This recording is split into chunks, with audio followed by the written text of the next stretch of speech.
History remembers Catherine Parr as the survivor. She was Henry VIII's sixth and final wife. She outlived a dangerous, paranoid king who could, and did, send his wives to the block. But the bitter irony? Catherine's real tragedy did not come from Henry VIII. It came when she finally married the man she truly wanted. Less than 4 months after Henry's death, Catherine secretly married Thomas Seymour. He was handsome, charming, and highly connected, uncle to the new boy king, Edward VI, and Lord High Admiral of England. Before Henry ever chose Catherine, Thomas was already the man she loved. To Catherine, Thomas looked like the love story she had been denied. But for Thomas, this marriage was never just about love. Catherine was the Queen Dowager. She had immense wealth, unparalleled status, and direct access to the royal inner circle. And Thomas wanted far more than a wife. He wanted all of it. He wanted influence over the young king. He wanted a place at the heart of government. He wanted the power his older brother already had. From the beginning, this was never just a marriage. It was a calculated gamble for power. And Catherine had no idea how much Thomas was willing to risk. But the most dangerous person in their household was not Catherine. It was the teenage girl living under her roof, Princess Elizabeth. At the time, she was only about 14 years old. Young, brilliant, guarded, and dangerously close to the throne. After Henry's death, Elizabeth came to live with Catherine and Thomas. On the surface, it looked like a respectable royal arrangement. But behind closed doors, something deeply troubling began to happen.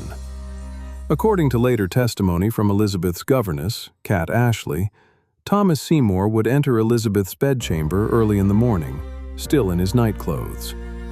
He would throw open her bed curtains. He would tickle her and wrestle with her in ways that were far too familiar for an adult man and a young princess. He called it harmless fun. There was nothing harmless about it. Elizabeth's reputation was not just personal, it was political. One scandal could ruin her reputation forever, and Thomas knew exactly how valuable she was. At first, Catherine did not seem to fully understand the danger. Some accounts even suggest she joined in these so-called games. One of the strangest stories in Tudor history describes a scene in the garden. Catherine holding Elizabeth while Thomas cut through the princess's gown.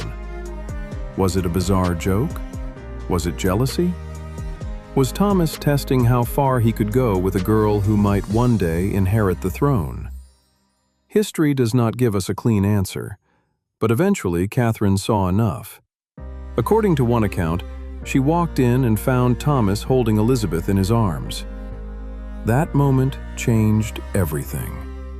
Catherine could no longer pretend this was innocent. Elizabeth was sent away. That decision saved Elizabeth's future.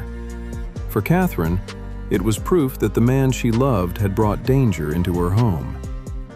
By 1548, Catherine was pregnant. For the first time in her life, she was going to have a child of her own. It should have been a new beginning. But in Tudor England, childbirth was never safe.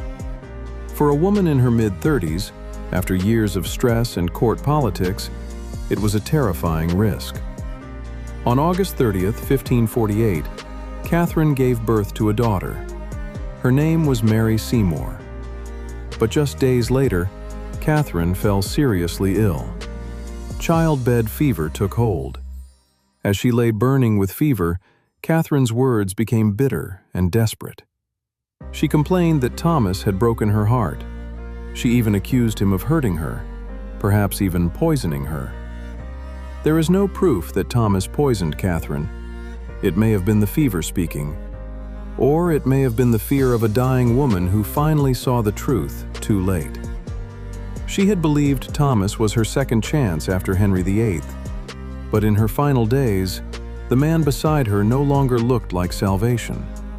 He looked like ambition, wearing the face of love. Catherine Parr died only days after giving birth. She had survived Henry VIII, but she did not survive the marriage she chose for herself. After Catherine's death, Thomas did not stop. He turned his attention back to Elizabeth, and this time, he did not just want to be close to her. He wanted to marry her. Elizabeth refused. It was one of the smartest decisions of her life. She knew that Thomas did not truly want her. He wanted what she represented: royal blood, political leverage, and a possible path to the throne. When that path was blocked, Thomas became even more reckless. In January 1549, he made his final gamble. Late at night, Thomas crept into the royal palace with a loaded pistol. His target was the young King Edward VI. Some believed he planned to kidnap the king. Others believed he wanted to bring Edward under his own control. Whatever his true plan was, it collapsed almost immediately, because Thomas had overlooked one small guard: the king's dog. In the darkness, the dog began to bark. Thomas panicked. He fired. The shot killed the dog and woke the entire palace. That single gunshot sealed his fate. Thomas Seymour was arrested. In March 1549, he was executed for high treason. He had gambled with Catherine's love. He had gambled with Elizabeth's reputation. He had gambled with the safety of a child king. And he lost everything.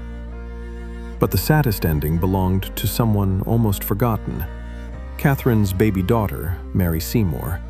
Her mother died days after her birth. Her father was executed before she was even a year old. And then, Mary quietly disappeared from the historical record. No one knows for certain what happened to her. That is the final cruelty of Catherine Parr's story. She is remembered as the wife who survived, the woman who outlived Henry VIII.